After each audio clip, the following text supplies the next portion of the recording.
Votre nouvelle agence Riverain Tour intercontinentale parisienne est arrivée. Nous vous proposons des offres exclusives vers les Antilles avec 2 bagages de 23 kg et des facilités de paiement en 3 ou 4 fois. Nous organisons des séjours complets comprenant les vols, l'hôtel ou l'hébergement chez l'habitant, des croisières, des circuits ainsi que des locations de voitures avec ou sans chauffeur. Pour tout renseignement, contactez l'agence Riverain Tour Intercontinentale au 16 rue Lamblardy, Paris 12e, métro Doménil, au 09 78 80 13 39. Guadeloupe, actualité. Et suite à ses propos sur le service public hier soir, à savoir que pour rendre l'eau potable, il faut la chauffer et la mettre au réfrigérateur. Philippe Vigier tente de s'expliquer. Pour le ministre délégué chargé des Outre-mer, ses propos ont été tronqués par une journaliste qui n'aurait pas compris son cours sur la pasteurisation. Le hic, l'intervention était en direct et ses propos n'ont ni été déformés ni placés hors contexte. Regardez. Sera-t-il suffisant pour rétablir la confiance, puisque c'est de ça dont il est question essentiellement. Les travaux, les chiffres, les millions annoncés, posés sur la table sont bien là, on est concret, mais les usagers attendent des résultats et pour l'instant ils tardent. Mais vous savez, c'est comme pour les médias, la confiance, elle ne se génère pas tout de suite, elle se crée au fil du temps, elle se solidifie. Donc la confiance, eh bien voilà, moi j'ai dit aux Guadeloupéennes et aux Guadeloupéens, on part d'un moment où on va essayer d'effacer le passé. Je ne veux pas être désagréable avec ce qui ne s'est pas fait pendant 30 ans. Voilà, je préfère dire les choses très clairement. Regardons le passé dans la confiance et en se faisant confiance. Vous voyez, dans 3 mois, on verra si oui ou non les 2 premières opérations dont on parlait tout à l'heure seront faites ou pas. Dans 6 mois, je reviendrai. Vous me poserez la même question et on constatera ensemble. 2 mots sur les propos que vous avez tenus hier dans le JT de Guadeloupe la première, qui ont suscité pas mal de réactions. Est-ce que vous les regrettez sur le fond, sur la forme ou quel propos Quel propos de faire bouillir l'eau pour les consommateurs eh bien, merci. Et la mettre au frigo. Eh bien, monsieur le biologiste vous parle là, c'est plus le ministre de la République. C'est une question qui a été posée par une de vos journalistes et j'ai dit que lorsqu'il y avait 2 jours après, 3 jours après une pluie importante et que vous voyez que cette station ne marche pas, responsabilité des élus, d'accord ? Si on voulait être certain de ne pas avoir une eau qui entraîne une contamination, on faisait ce sont les préconisations de l'Agence régionale de santé qu'on fait à Mayotte, c'est de la faire bouillir, mais c'est pas pour l'eau de tous les jours. Attendez, laissez-moi finir. Dans la turbidité. Non mais attendez, c'est votre journaliste qui n'a pas compris, mais c'est pas grave, je suis prêt à lui expliquer. Elle n'a pas compris, c'est pas grave. Et non, parce qu'une eau à 70 degrés, qu'est-ce qui se passe ? C'est ce qu'on appelle la pasteurisation. Je vais vous faire un cours de biologie si vous voulez. Et à 70 degrés, qu'est-ce qui se passe ? Toutes les bactéries sont mortes. Et après, pourquoi on la met au frigo ? À votre avis, quelle est la seule bactérie qui se développe à 4 degrés ? Vous voyez, on va faire un cours de biologie. Moi qui suis un ancien interne des hôpitaux de Paris, ça sera très bien. C'est ce qu'on appelle la Listeria monocytogenes. Vous voyez, tout simplement. Donc j'ai dit que le principe de précaution, c'est que si jamais il y a une eau qui est trouble, eh bien à ce moment-là, si on veut être tranquille, on la fait bouillir et on la met au frigo. Mais c'est pas l'eau qu'il faut boire. J'ai dit hier aussi, si vous êtes honnête dans votre question, que j'ai demandé à ce que l'Agence régionale de santé publie dans les mairies tous les résultats d'analyse d'eau et que jamais une analyse, je l'ai dit dans le reportage, c'est dommage que ça n'ait pas été repris, et ça va l'être maintenant puisque vous me reposez la question très gentiment, ça veut dire qu'une eau dont on sait qu'elle n'a pas de qualité bactériologique ou ce qu'on appelle organoleptique, pour être extrêmement technique, pour que chacun comprenne, satisfaisante, est une eau impropre à la consommation. Il aurait fallu simplement qu'elle le dise. C'était la phrase d'avant que j'avais prononcée. C'est un peu dommage de ne pas l'avoir fait, mais ça me permet au moins de faire la rectification qui va bien. Mais ça me donne l'occasion de rebondir sur les délais, parce qu'on constate également quelques délais entre les analyses faites par l'ARS et ensuite la mise en œuvre des interdictions ou des arrêtés municipaux. Est-ce qu'on peut améliorer encore ces délais-là ? Bien cher monsieur, voyez votre question, quand vous dites qu'il n'y a pas d'arrêté municipal. Je n'ai pas dit ça. Si vous venez dire les arrêtés municipaux. Oui, les arrêtés, entre l'édiction des arrêtés municipaux et les contrôles de l'ARS. Alors, on sent bien qu'il y a quelques jours qui traînent où la potabilité de l'eau est remise en question. Non, je vous explique. Les consommateurs continuent. Non, je vous explique comment ça marche. C'est pas comme ça que ça marche. Je vais vous expliquer la loi. Expliquez-moi. Quand il y a de l'eau, pour vérifier sa potabilité, la seule responsabilité, c'est l'Agence régionale de santé qui fait l'analyse d'eau. Dès le moment où l'analyse sort, elle dit qu'elle est impropre à la consommation. Et c'est un arrêté qui est pris conjointement avec le préfet. C'est comme ça que ça marche. C'est pas le maire qui dit, le maire il peut dire ne buvez pas de l'eau. Très bien. Et si lui il sait faire les analyses d'eau, c'est très bien. Mais c'est pas lui. C'est pour ça que vous voyez, c'est mon premier travail que j'ai fait à Mayotte, pour que les habitants sachent ce qui se passe. Je leur ai dit, il est indispensable que vous ayez dans les mairies des résultats qui soient affichés. Ça n'était pas le cas. Vous savez, moi je suis une exigence totale. C'est pour ça que votre collègue, d'avoir sorti de son contexte cette phrase-là, c'est pas très bien. Une conversation, on ne va pas en extraire uniquement la phrase. Et la phrase, je l'aurais bien expliqué cet après-midi. C'était si jamais il y avait un doute, le seul moyen c'était ça. C'est pas moi qui le dis. Ce sont les préconisations qui sont faites. Et d'ailleurs, qui est même complété par le fait qu'il faut faire couler l'eau pendant quelques minutes, de façon à ce que la turbidité soit plus au rendez-vous. Mais là, il n'y en aura plus. Et voilà. Donc simplement, je peux se poser les bonnes questions et apporter les bonnes réponses. Et l'Agence nationale de sécurité du médicament appelle à ne plus consommer certains comprimés anti-rhume comme l'Actifed, mis sur le marché depuis 2009, ou l'Umex en 2002. Signalés depuis plusieurs années à la pharmacovigilance, ces cachets provoquent des effets secondaires graves entre AVC, hypertension et infarctus. Ils ne seront désormais plus commercialisés. Regardez. Le 10 de cette semaine, la NSM, qui est l'Agence nationale de sécurité des médicaments, également des produits de santé, a sorti un communiqué de presse à visée de ces médicaments, à visée vasoconstricteurs contre le rhume, qui sont le Dolirum Pro, le Dolirum, qui sont l'Umex, qui sont le Rinadvil. Tous ces produits-là peuvent donner des effets secondaires qui peuvent être gravissimes, tels un AVC, tel un problème oculaire, tel de l'hypertension artérielle. Donc c'est pour ça qu'on pense que la NSM a jugé utile de mettre en garde le patient, également pour les professionnels de santé, dans des précautions.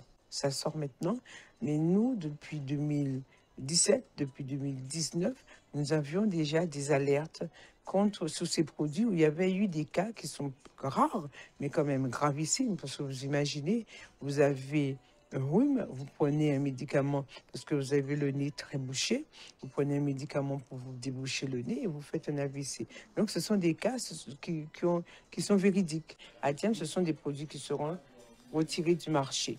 Mais comme ce sont des produits qu'on trouve dans d'autres pays, en Europe.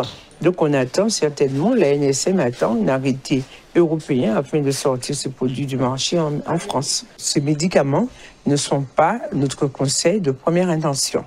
Donc en première intention, on irait déjà simplement se laver les narines. C'est déjà ça. Également des médicaments phytothérapie, des huiles essentielles. En officine, on a le Virapic, on a Atumo. Tous ces produits-là aident à soigner un rhume. À savoir qu'un rhume se soigne de façon spontanée aussi, et pas plus de 5 jours à 7 jours. Quand on parle de recul nécessaire pour la mise sur le marché de médicaments, je pense que vous comprenez pourquoi. Et à l'occasion d'Octobre Rose, les établissements de santé ne lésinent pas sur les opérations de sensibilisation au dépistage. On prend la direction du CHBT. Regardez.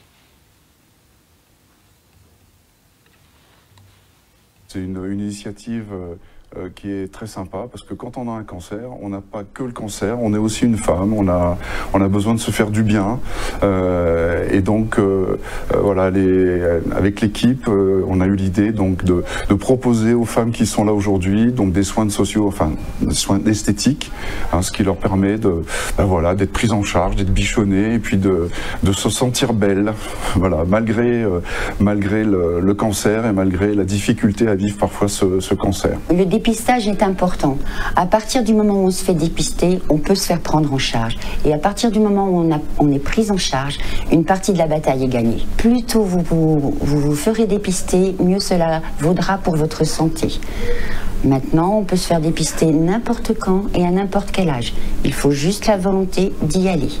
Octobre Rose, c'est vraiment le moment où on souhaite sensibiliser toutes les femmes, celles qui ne sont pas malades et celles qui le seront probablement jamais, et celles qui le seront malheureusement peut-être un jour. Mais on veut sensibiliser donc tout le monde au dépistage. Plus un cancer du sein est dépisté tôt, plus il a des chances de guérir. Voilà. Même si aujourd'hui on a un arsenal thérapeutique qui permet, même pour des femmes qui ont des cancers très évolués, en tout cas d'être en rémission et d'être en bonne santé grâce au traitement pendant très longtemps. Mais c'est vrai que s'il est pris très tôt, parfois avec une simple chirurgie et peut-être un petit traitement dans la suite, on va guérir nos patientes. Nous sommes là aujourd'hui avec Nelly, psycho-socio-esthéticienne, pour pouvoir offrir des soins soins aux patients suite du coup au traitement anticancéreux qu'ils reçoivent. Ils ont très souvent des effets secondaires cutanés, donc on est là pour leur offrir des poses de vernis, des mini-soins du visage pour vraiment traiter tout ce qui est sécheresse sur la peau, taches sur les ongles, alopécie. Voilà, on est là pour faire du bien, pour prendre soin des patients. Beaucoup de femmes pensent qu'elles ont une petite boule dans le sein, mais ça fait pas mal, donc c'est pas grave.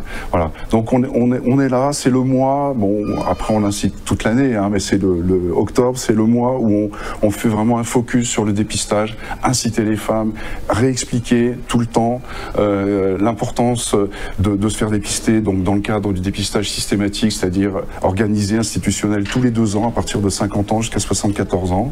Et puis pour toutes les femmes qui ressentent quelque chose dans leur sein, de consulter le plus rapidement possible, de ne pas laisser les choses évoluer.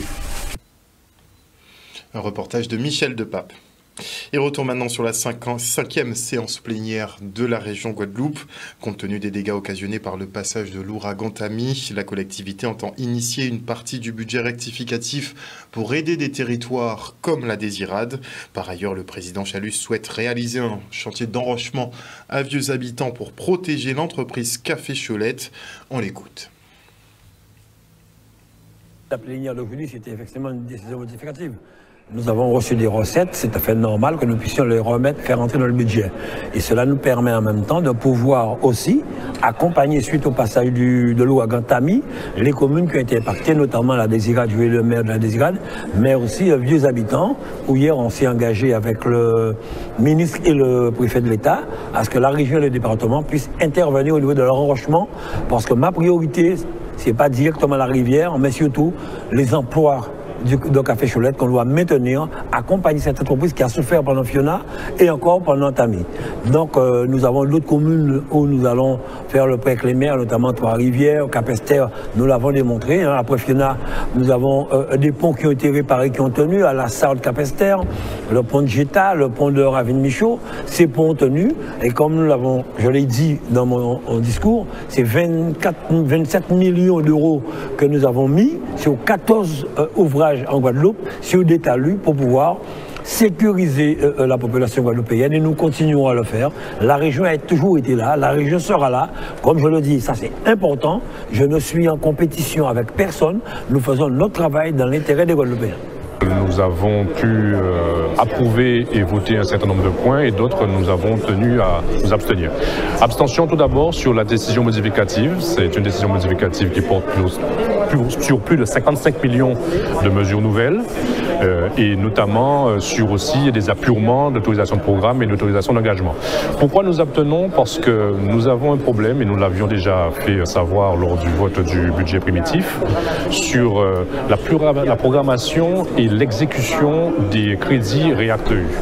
Et manifestement, nous le redisons, nous craignons que nous ne soyons pas en mesure d'honorer l'ensemble des factures qui doivent être totalement payées au 31 décembre 2023, d'où la ligne de crédit qui a été demandée à l'AFD de 75 millions d'euros pour avoir la trésorerie pour payer toutes ces factures. Ça ne dépend pas de la région. Le président se trompe quand il estime que je souhaite et que nous souhaitons, j'allais dire, la défection de la collectivité. Ce n'est pas ça.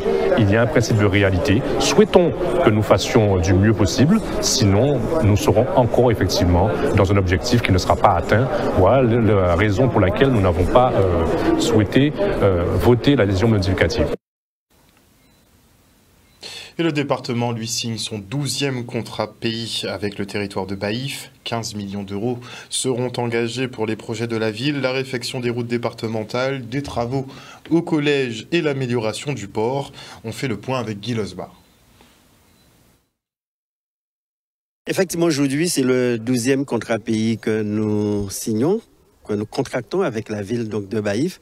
Nous avons eu l'occasion d'expliquer quelle est la démarche du contrat pays.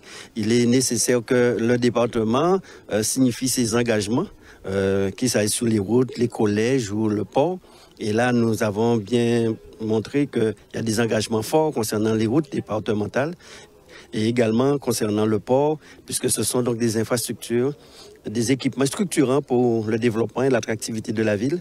Des engagements également concernant les projets de la ville. C'est des projets de l'ordre de 5 millions d'euros pour lesquels nous nous sommes engagés pour pratiquement 2,5 millions. Et puis, rappeler aussi dans le cadre des politiques publiques du département, au-delà donc de ce contrat de pays, expliquer quelle est notre démarche sur l'amélioration de l'habitat, notre démarche sur l'insertion, notre démarche sur le développement culturel.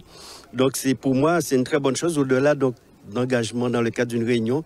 Ce que nous voulons, c'est que contractualiser, il y a un engagement signé du département et de la ville sur les différents problèmes. Le maire et son équipe municipale ne peut être qu'heureuse dans la mesure où nous avons préparé nos projets. Comme je l'ai dit, on a passé une année, une mandature à faire des études, à redresser la commune. Maintenant, il faut passer à la phase active. Mais la phase active, cela veut dire aussi qu'il faut réaliser le projet, il faut partir à la recherche de financement. Donc, c'est dans ce sens-là, en tant que conseiller départemental et maire de la ville, je m'inscris totalement dans le dispositif contrat pays avec le conseil départemental, avec le président Losbar, dans la mesure où nos projets ils sont mûrs. Donc nous sommes en phase de passer des marchés, certains sont à l'analyse des offres et certains sont en recherche, en bouclage de plans de financement. Donc vous comprenez bien que la signature arrive à point.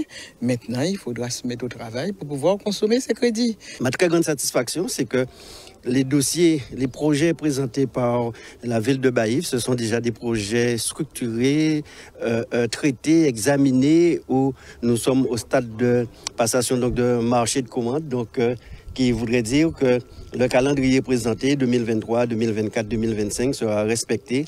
Et c'est pour ces raisons que nous-mêmes, nous allons bousculer les procédures pour faire en sorte que les choses se fassent. Et la communauté scolaire du lycée agricole de Bémao, elle attend toujours des fonds pour l'achat de tracteurs, outils et autres matériels informatiques pour la scolarité des élèves. Ils sont toujours mobilisés depuis plus d'un mois maintenant. Regardez. Là, jeunesse Guadeloupe ne doit travailler un pays ailleurs, il ne doit cultiver, il ne doit planter, pour ça il doit en formation de qualité. Et en formation de qualité, qui a passé par des outils à formation de qualité, c'est-à-dire un lycée agricole de qualité. Ces jeunes, nous n'y doit à servir l'excellence. Et là, pour le moment, nous sommes très loin de la question de l'excellence. Eh bien, nous beaucoup d'appuyons, moi, parce que sur des problèmes qui sont récurrents, c'est pas la première fois que ce problème va venir, c'est un problème notamment à niveau de gestion matérielle. Que les apprenants pas de matériel pour le travail, les personnels pas de matériel pour le travail. Donc, ça récurrent, à un certain moment donné, ben voilà, à force de demander, de proposer, de promettre vous, et puis pas rien, donc à un certain moment donné, donc ça va exploser. Et les apprenants, eux aussi, ils vont subir dans ça. Ça veut dire que les élèves en ont, apprentis en ont, étudiants en ont, ils vont souffrir. Un peu comme exemple, par exemple, il y a des petits monde qui sont dans qui formation a fini à peu près une semaine et dans le cadre de la formation là, il y a une occupation en cassette, on va passer cassette là parce qu'effectivement pas de matériel. Donc on finit une formation là et à tout moment il y a passer cassette là. Voilà, c'est des difficultés comme ça que nous rencontrons tous les jours et à un certain moment donné, nous ça va pas fonctionner comme ça. Obliger des jeunes perdre un mois l'école par rapport à ça, ben nous croyons bien vrai que nous avons un problème. Nous avons un problème qui est sérieux.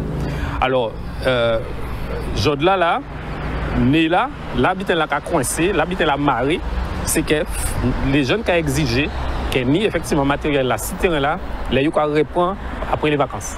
Et si ce n'est pas ni effectivement ça qu'il faut les répondre, alors nous avons dit que le mouvement là il répond parce qu'il n'est pas jamais arrêté. Parce que si on a pensé que la période de vacances c'était qui fait en sorte que le mouvement là était mort, or pas du tout. Le mouvement là peut arrêter tout simplement parce que les gens répondent avec qui bitin. Toujours pas ni tracteur, toujours pas ni graines, toujours pas ni ça qu'il faut pour faire formation à eux. Donc autrement dit, nous pouvons vous indiquer nous qui répond. C'est tout naturellement que si les jeunes pas ni ça y le mouvement là va continuer. Et maintenant, je reçois Ronald Batista, président de l'association Lakou Bocantage. Bonsoir, monsieur Batista. Bonsoir, bonsoir tout le monde. Donc, Lakou Bocantage qui a organisé Glorier Créole. Alors, qu'est-ce que c'est ça, Glorier Créole? C'est une journée où nous glorier langue créole. En tout genre, pendant nous qu'à jouer, pendant nous qu'à marquer, pendant nous qu'à parler, pendant nous qu'à bocanter. Glorier, quand il y a glorier en l'église, bien comme ça? Non, nous pouvons glorifier comment dire à l'église, mais nous pouvons montrer que langue nous belle, langue nous c'est en nous, et nous pouvons prendre des bons naturels en nous pour nous dire tout ça, pour nous dire belle et pour dire c'est en nous et nous pouvons y monter. Alors, qu'est-ce qu'on prévoit justement? Alors, nous prévoyons en journée qui démarre avec un bel didico, je dis ça vite pas arrêter de bout, donc nous pouvons proposer ces gens qui viennent et puis nous là, un petit didico avec chocolat pays. Et après ça, nous pouvons faire une découverte pour ça qui ne pas connaître, des jeux nous mettons debout. L'association là, nous créons des jeux, les principaux jeux de loi, un jeu plateau. C'est la bonne qui découvre qu'il tient pays, là, fruits, légumes, vaillant, madame, vaillant, monsieur Guadeloupe, et on d'autres commune Guadeloupe. Et après ça, nous entrons dans un habitat là qui c'est un ripage marqué créole, on dicté créole. Et avant de dicter là, nous prenons temps, nous ciser, nous pouvons planter à l'entour la règle à marqué créole, les règles. Pour qui nous pas marquer comme ça, pour qui ça va marquer comme ça, nous restons un petit temps pour bien expliquer ces mots-là, mais c'est comme ça l'angle là qu'a marqué. Et après ça, à 11h pile, nous avons démarré dicter créole. Donc, il ne faut pas en retard? Il ne faut pas en retard. À 11h pile, nous avons démarré. Et là où nous finissons marquer dicter là, nous avons fermé la ronde avec un petit campo musique à M. Loïc Camboulé, tout le monde d'après me connaître Guadeloupe. Très bien. Donc, tout ton programme, qui t'a ça qu'a fait? Ça qu'a fait samedi 28 en médiathèque matin, depuis 9h matin, et nous attendons tout le monde. Et surtout, nous avons dit que les gens qui veulent venir passer un bel moment là avec nous, nous commandons, inscrivez, criez l'association au 06 90 48 23 47. Comme ça, nous préparons ça qu'il faut pour nous parler en nous, pour ne pas manquer et pour ne pas gaspiller. Donc, très bien. Donc, rendez-vous là, c'est samedi, à partir de quelle heure? Depuis 9h matin. Et juste à côté, nous candidats dans la médiathèque créole, en médiathèque matin à Glorieux créole. Eh ben pour l'occasion, c'est que médiathèque à créole. Merci en pile, en tout cas, M. Batista de Vinci Plateau, nous pour parler nous justement de Glorieux créole qui a fait donc samedi à partir de 9h en médiathèque matin. Merci en pile. O News Radio sur outremernews.fr.